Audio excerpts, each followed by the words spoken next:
prepare na topic. Matagal ko lang na-conceptualize yung about sa mga kaibigan. Kasi yung mga kaibigan po natin gano'n pong influensya sa ating material and spiritual outlook in life. Amen. So, our topic this morning is about our friends. At the text this morning is found on Proverbs 27, verse 17.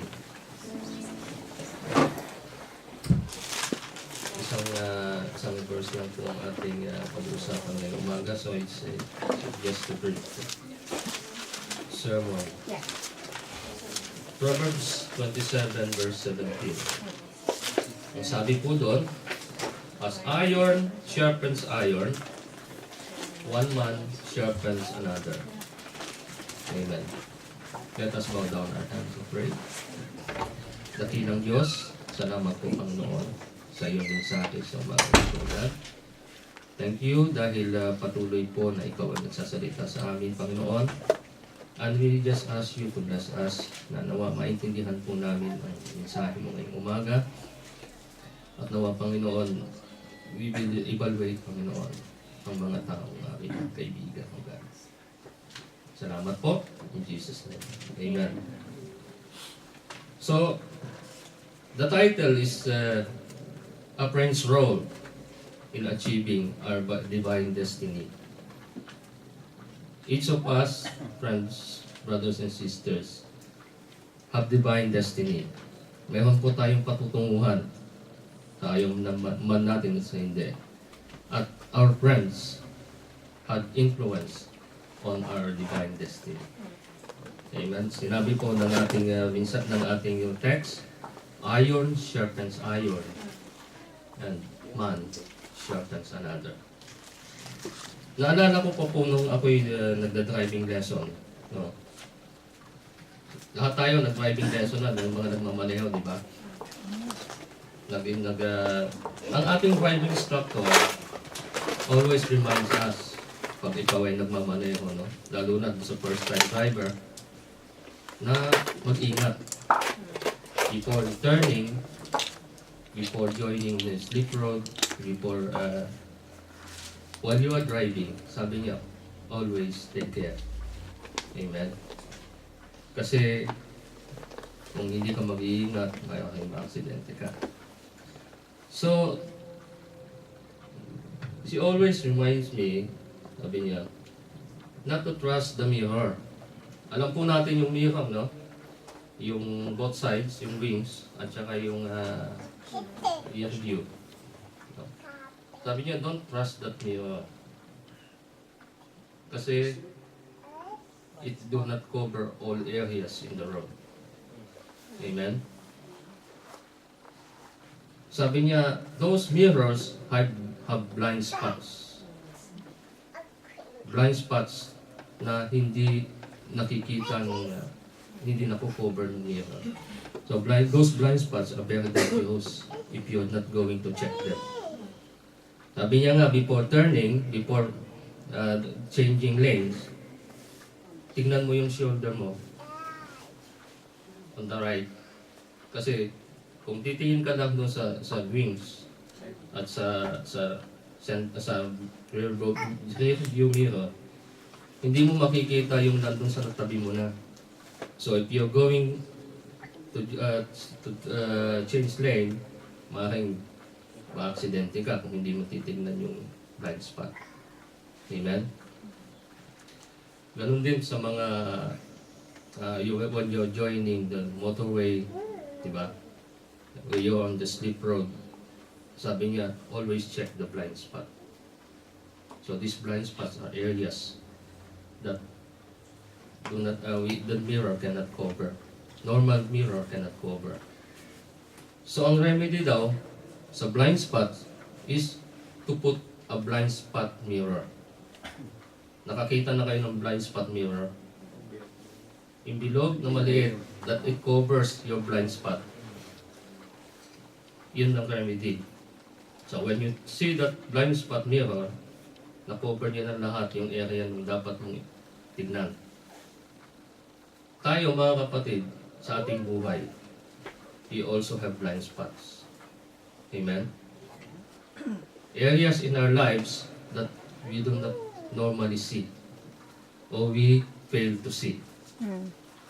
Kailangan din natin ng blind spot mirror. Ang blind spot mirror called friends. Mga kaibigan na nakakakita ng mga bagay na hindi natin nakikita sa ating mga buhay.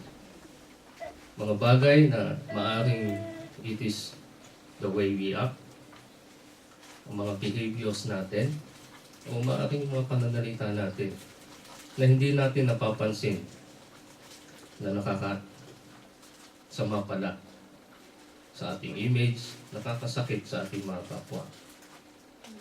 We need this blind spot mirror called friends. At tayo din, mga kapatid, dapat maging blind spotter din tayo sa ating mga kapatid. Amen? Iron sharpens iron, and man sharpens another. Amen. Meron tayong kasabihan, mga kapatid, na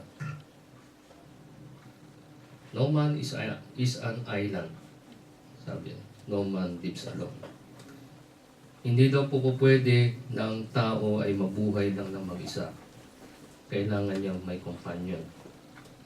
Kaya, nung creation, sinabi ng Panginoon that it is not good for a man to be alone. Kaya nandiyan ang ating mga asawa. Gumawa siya ng Eva na ating mga kasama sa ating buhay. Amen? No man is an island. We need people to interact with.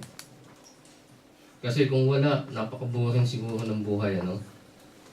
Just imagine, ikaw lang mag-isa sa isang isla. You're left alone.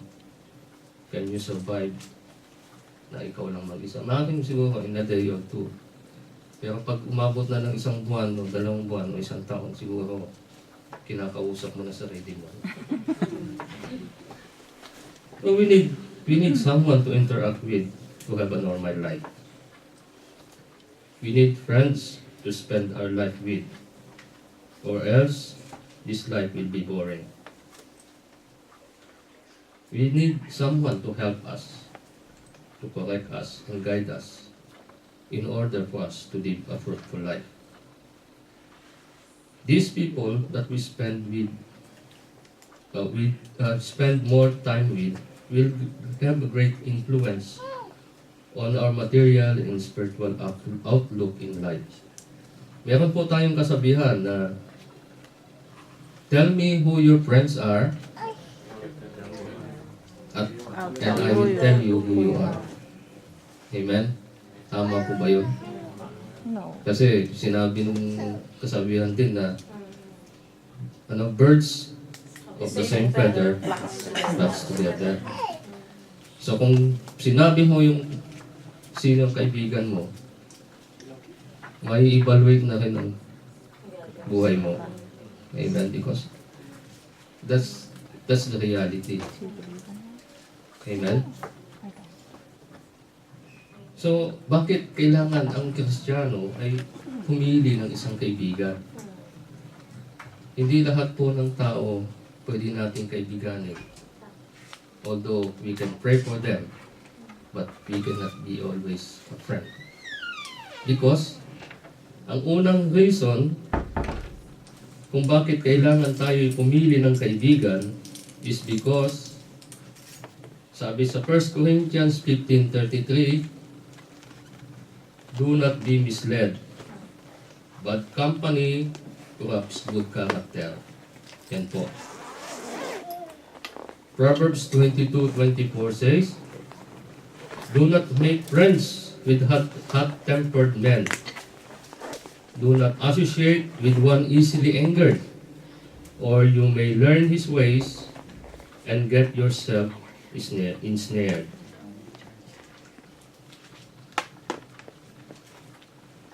Do not make friends with an hot-tempered man. Do not associate with one who is easily angered. Or you may learn his ways and get yourself snared. So the first reason why we Christians need to choose friends is because we will learn their ways. Matututunan daw po natin ang kanilang mga pag-uugali, ang kanilang mga daan o ginagawa. So we all have friends because we need them. Wala po siguro tao na walang kaibigan. Amen? Meron kayang Kristiyanong walang kaibigan? Wala, no? Wala ng taong walang kaibigan. Kahit na siguro ang loner, may kaibigan yan. So, sabi nga ng psychologist, friendless people have great psychological problem. So, may psychological problem daw po pag walang mga kaibigan. Ano? So, Christians should be careful when choosing people whom they are going to associate with. Christians should choose friends carefully because they have spiritual influence on them. The Bible says we will learn their ways. Yeah. We can adapt to their reasoning and thinking, and it will be like a snare or a trap. Alam niyo po ba yung trap? No? Tulad ng sa ibon, tayo mga bata pag gumagawa tayo ng mga patibong. Yung snare. Na once pumasok yung ibon sa patibong, hindi na siya makakawala. Ipupugi na siya. Ganun po yung snare, yung trap. Once that you are inside, it will be very hard to get out. Ganyan po. Pag natutunan natin ang mga bagay sa ating mga kaibigan na hindi dapat. Naalala ko pa rin po nung ako'y nag-aaral ng driving. Sabi ng aking instructor, masyado kong maraming bad habit. Saan mo ba natutunan yan? Yung mga bad habit mo sa driving, yung nagdadrive ka na mag-isang kamay, na yung isa nakahawak sa manubela, yung isa nakahawak sa gear, no? That's a bad habit. Yung bad habit na hindi ka nag-check ng mirror mo every time you change lane. Basta diretso na lang, no? Sabi niya, ang dami mong bad habit. Kanino mo natutunan yan? Kasi hindi naman tayo sa Pilipinas basta nagmaneho, okay na, no? Hindi ka nakakabangga. Walang problema. Pero dito, chinecheck nila yung mga yun. So bad habits are those habits that we learn years and years. At sabi niya, kung hindi mo gagawin, hindi mo ito correct yung mga bad habit mo, during the test, sisiguraduhin ko sa'yo, hindi ka papasa. So those bad habits are very hard to get rid. Maaaring natutunan po natin ng mga bad habits na yan, lalo na sa driving. Kung sa siguro mga kaibigan, mga nagturo sa atin. No? Ganon din po sa ating buhay Kristyano, mga kapatid. We have bad habits. Maaaring natutunan po natin yan sa wrong company o sa maling kaibigan. Amen? So yan itong isang reason kung bakit po kailangan natin piliin ang ating mga kaibigan. The second reason is that they may betray our confidence. Baka chismis tayo. Kailangan piliin po natin yung mga taong pagsasabihan natin ng ating mga problema. Piliin natin yung mga tao na pagsasabihan natin ng ating mga sikreto. At yan po ay yung masasabi natin ang ating mga problema at ating mga sekreto sa isang tunay kaibigan. Sabi po sa Proverbs 11:13, a gossip betrays a confidence, but a trustworthy man keeps a secret. Mapagkakatiwalaan po ba natin ang ating mga kaibigan, mga kapatid? Mga kaibigan natin sa labas, can we trust them? Pwede ba natin silang sabihan ng ating mga sikreto? Ng ating mga problema? Kung hindi tayo mag-iingat, mga kapatid, baka pag sinabi natin yung ating sikreto sa isang tao, baka tayo nagsalita sa radyo.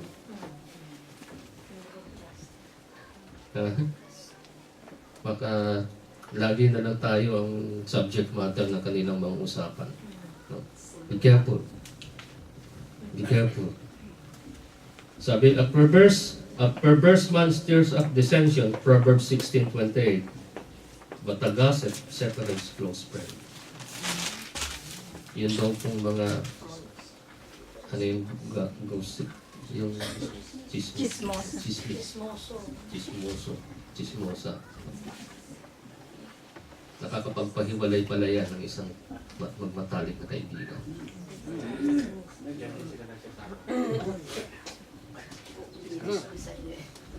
So, mag-ingat po tayo sa ating pagsasabihan ng ating mga sikreto. That is, kung makakaptag po tayo ng isang tunay na kaibigan. Amen. At ang pangatlong reason po, kung bakit tayo dapat pumili ng kaibigan, ay dahil they will paint your image in public. Yan po yung sinabi natin kanina na same feather, birds of the same feather flocks together. Sabi po sa Proverbs 23:20 to 21, do not join those who drink too much wine or gorge themselves on meat. For drunkards and gluttons become poor, and drowsiness clothes them in wrath. Don't associate with people of bad reputation, for bad companions corrupt good character. People will always judge you depending on whom you associate with. Tama po ba yan? Kung tayo ay laging nakikisama doon sa mga taong sinasabi palamura, no?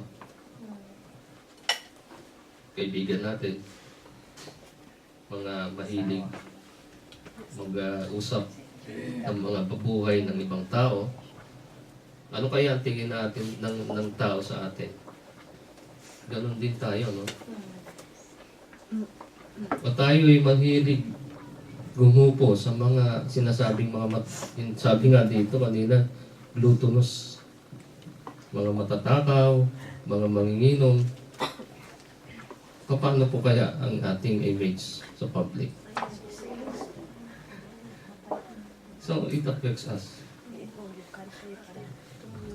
Nakaka-apekto po yun sa ating buhay, sa ating pamumuhay Kristiyano. So, sabi nga, people will always judge you depending on whom you associate with. So, we can reach them out, but we should not join them or do what they does. Kung tayo po, mga Kristiyano, mga kapatid, JCIM people, will associate with them, ang mangyayari po, we will ruin our testimony and we will lose our credibility. Mawawala po ang ating kredibilidad sa community at yung ating testimonya ay magkakaroon ng question mark. Tunay na bang Kristiyano itong tao ito? At ang pang-apat po na reason why we should choose friends is that they might give us an ungodly advice. Proverbs 14:12 says, there is a way that seems right to a man, but in the end, it leads to death. Amen? Totoo pa ba yun? May mga paraan daw ng tao na parang tama, pero yung pala, mali. Maring may kaibigan tayo mag-a-advise na okay lang God, Huwag ka munang umattend ng fellowship ngayong linggo. May pupuntahan tayo. Total, paminsan-minsan lang naman ito. Di ba? Okay ka lang magbasa ng Bible kasi lagi ka naman nagbabasa, na-boring na yan eh. Manood muna tayo ng ng football. Total, maganda ang laban ngayon. Okay lang. But, may laban si Pacquiao. Ano na tayo mag-umpisa? Na tayo mag-fellowship kasi puyat.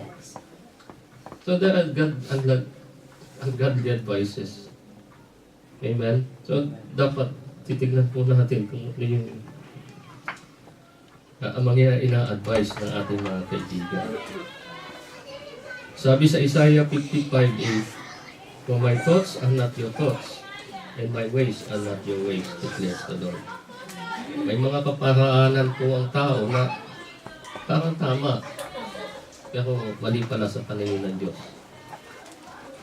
Meron naman mag-a-advise na panay na ka na ng Bible study tuwing Biyernes. Okay lang naman kung hindi ka umattend. Total, naiintindihan naman ng Panginoon yun. Alam naman yan na mabuti kang tao. Okay lang yun. Amen.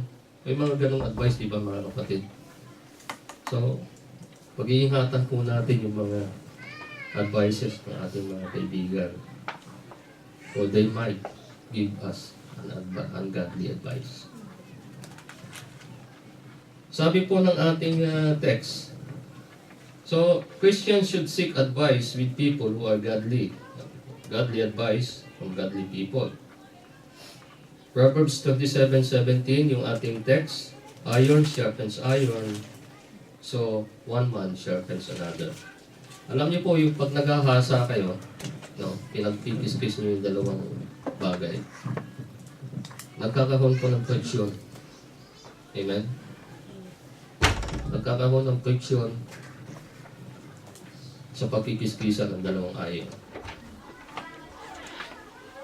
There will be interaction and sometimes you will get irritated. Ikaw ba naman pag sasabihan ka ng isang tao, kaibigan mo, minsan naiisip mo, sobra na yata yung sinabi sa akin. Amen?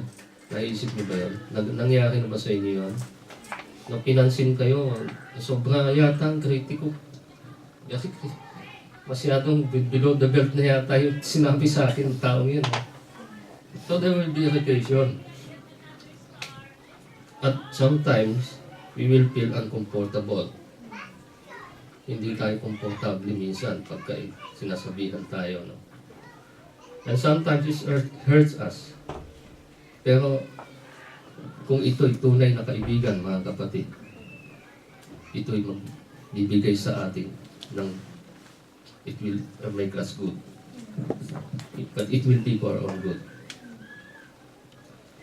At a beautiful jar cannot be formed if it's not molded by the potter's hand. Yung isa daw magandang itchel ay hindi na-mold yun dahil sa kanyang sarili lang. Minold siya ng isang potter. Amen? Ganon din po sa gold. A gold cannot be purified if it does not go through a fire. Kung hindi daw po nilagay sa apoy yung gold, hindi ito magiging puro.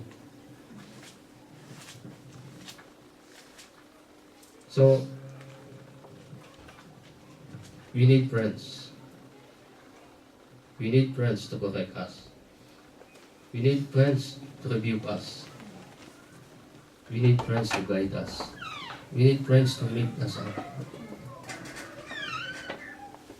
Sabi po sa Proverbs 27:6, wounds from a friend can be trusted, but an enemy multiply kisses. Kung ito po ay tunay na kaibigan, mga kapatid, okay lang na masaktan ka. Okay lang na sabihin sa'yo kung ano yung mali mo. Okay lang na sabihin sa'yo kung ano yung dapat mong itama sa buhay mo. sapagkat iyon ay para sa ikabubuti mo.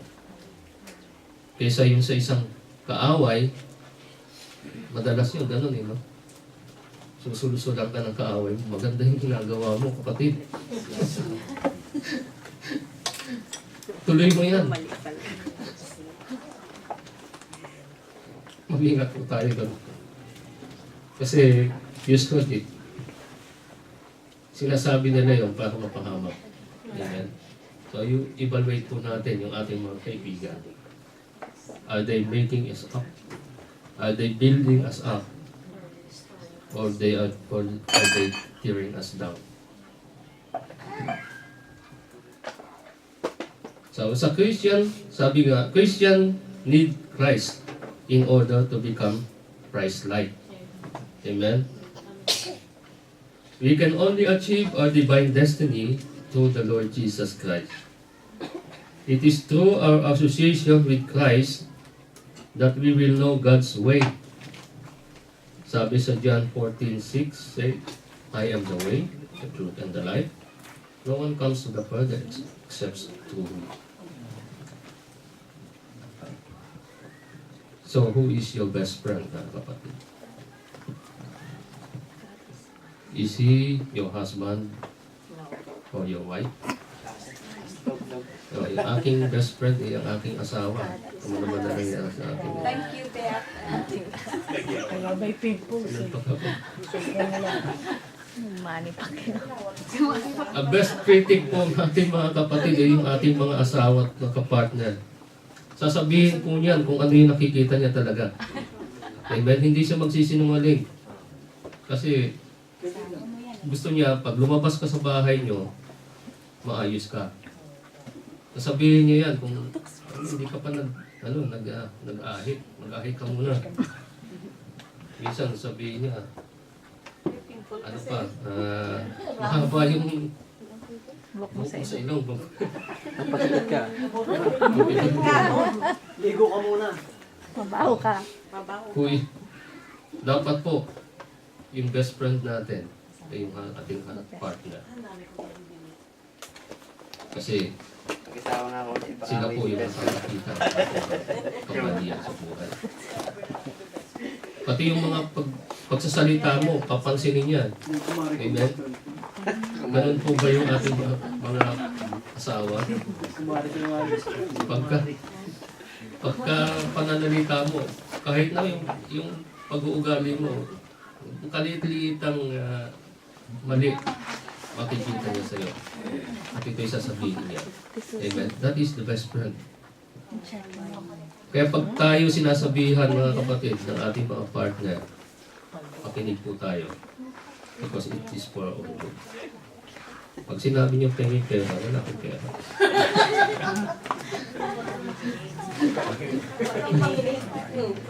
Amen? So who is your best friend? Maaaring yung family. Parents, brothers, or sisters. O mga relatives. Pero, but the best friend a man can have is Jesus Christ. Amen? Amen. Yun daw pinakamabuting kaibigan na maaaring maging kaibigan mo natin ay si Jesus Cristo. And how can we be friends with Jesus Christ? Paano daw po tayo magiging kaibigan ni Jesus Christ?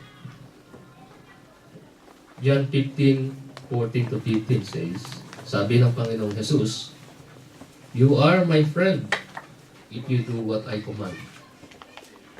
I no longer call you servants, because a servant does not know his master's business. Instead, I have called you friends, for everything I have learned from the Father, I have made known to you. So pwede po pala na tayo'y makipagkaibigan kay Jesus Christ.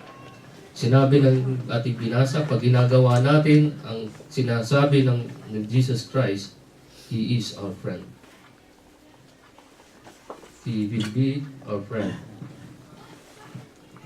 Sinabi sa Proverbs 18:24 that Jesus is a friend who sticks closer than a brother. Amen. Siya daw pong kaibigan na mas malapit pa kaysa sa kapatid. Kung may mga kapatid po tayo sa ating mga pamilya, no? Ano yan? Mga tawag doon, mga siblings. Kalimutan ko na. So, may mga kapatid tayo. Pero hindi tayo ganun ka-close siguro. O maaaring may mga close brothers and sisters tayo.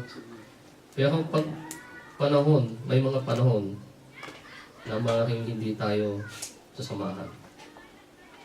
But sinabi ng Bible na Jesus Christ will stick closer to the brother. So, gusto niyo po bang maging friend si Jesus Christ? Amen? Jesus Christ will stick with you. Sabi po, sa Hebrews 13:5, He is a friend who will not leave you nor forsake you. Yung mga kaibigan po natin, pansinin po natin mga kapatid. Pag dumating ang mga problema, malalaman mo kung sino yung tunay mong kaibigan. Kasi isa-isang mawawala yan. Pag ikaw nagkaroon ng matinding problema, lalo na sa pera,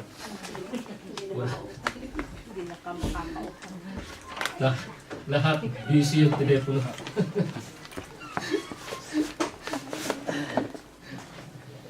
Siya po ang isang tao na hindi ka iiwanan, hindi ka pababayaan. Ano mang panahon ng buhay mo, may sakit ka man, malusog ka man, may mga problema ka, wala. Dahagi kasama mo siya. Kasi he'll never leave you nor forsake you. Ito pa, sa Jeremiah 33:3, He is a friend who will always answer when you call. Maaaring may mga kaibigan po tayo, mga kapatid, na tinatawagan mo dahil ikaw may problema, hindi ka sinasagot. Pag nakita yung number mo, ano kayang problema nito? Hindi sasagutin yung telepono. Amen. O may mga tao naman na maalala ko lang kung may mga problema sila. Amen. But Jeremiah 33:3 says, "Call unto me, the Lord Jesus Christ said." Or God said, "Call unto me, and I will answer thee." Hindi po busy. There will be always an open line when we call to the Lord. Hindi po magiging busy ang linya sapagkat sinabi niya, sasagutin kita. Amen? May mga kaibigan tayo hindi sumasagot sa telepono. Wala naman tayo. And I don't know why. No? No, may mga kaibigan tayo na bisa, siguro, pero busy sila, they will not answer your phone. The phone. At sa Isaiah 49:16, sabi po na siya ang kaibigan na hindi kanya makakalimutan. Because He has engraved us in the palm of His hand. Maaaring mga kaibigan po natin, sa tagal ng panahon na hindi tayo nagkita, maaaring nakakalimutan na tayo, no? Maaaring dahil sa hindi tayo madalas mag-usap, nakakalimutan na rin. Pero ang Panginoon, ang Diyos, sinabi niya na hindi kanya makakalimutan dahil iniukit kanya sa palad niya. So, every time na tatawag ka sa kanya, nandun, alam niya na ikaw ang tumatawag. Maaaring nga, makaka-receive tayo ng calls, no? Walang number, walang pangalan. Sino kaya ako? Hindi ko nga sagutin. Yung pala, kapatid mo na pa tumatawag. At kailangan ng tulong. So, 2 Corinthians 5:17 says, He is a friend who can make you into a new creation. who can change us into a new creation. Sabi ng 2 Corinthians 5:17, if any man who is in Christ Jesus, he is a new creation. The old things has passed away and new things has come. So gusto po ba natin mabago ang ating buhay? O we can be turned into a new creation. Makipagkaibigan tayo kay Jesus. Sinabi sa Hebrews 12:6, He is a friend who will discipline us when we are wrong. Pag mali tayo, mga kapatid, asahan natin na didisiplinahin tayo ng Diyos sapagkat tayo kanyang kaibigan. Amen. Maaaring mga kaibigan po natin, pababayaan lang tayo, lalayuan tayo, katulad ng mga kaibigan ni Job nung siya nagkasakit. Sabi pa nga ng kaibigan niya, curse God and die. Sumpahin mo ng Diyos para mamatay ka na. Pero God will always be a friend. Pag tayo nagkamali, itatama niya tayo. Gusto niyo po ba yung ganong kaibigan? And Romans 8:38-39 says, He is a friend who loves us with an unfailing love. Hindi daw po kumukupas ang pagmamahal niya sa atin. Maaaring ang mga kaibigan natin, kumupas ang pag-ibig. Pero sinabi ng Panginoon, ng pag-ibig niya sa iyo at sa akin ay hindi kailanman kukupas. And the last one is on 1 John 3:16. He is a friend who laid down his life for us. Siya po yung kaibigan na nag-alay ng buhay niya para sa atin. Gusto po ba natin siya maging kaibigan, mga kapatid? Ang mga kaibigan po natin dito sa mundo, ang samantala lang. But our friendship with Christ, with the Lord, is forever. At bilang isang conclusion, mga kapatid, gusto kong iwanan sa inyo is this. Christians are called to be Christ-like. To become Christ-like, we need Christ. It is only through our association with Christ that we will become Christ-like. He gave His words to us so that we, by obeying them, we may become like Him. Christian sharpens another Christians through Jesus Christ. Yan po ang ating mensahe ngayong umaga.